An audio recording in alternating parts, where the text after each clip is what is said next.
It's one thing to hear about this on the news and to know we know they're trafficking people across the border, but to see their faces, to look at the women, and I'm sure men too, who are being trafficked and forced to work in these situations, emotionally manipulated, so they have to keep coming back, paid very little.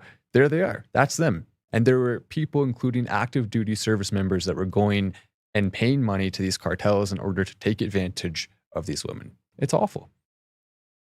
I don't see any kids, fortunately, but I know for a fact when there's situations like that, there's going to be kids involved. There always, unfortunately, is. But check this out.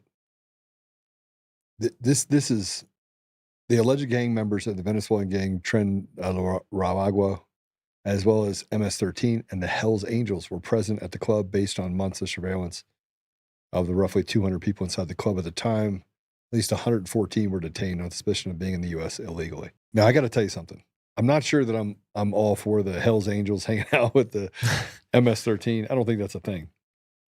I think that you have a club and you're going to have people from different walks of life that are going to be in that club. But the 114, that means of the 200 people, more than half of the people that were in that club are here illegally. Imagine that. How many of those do you think were actually dealing the drugs? How many of those were, they said that there was a firearm there along with the drugs.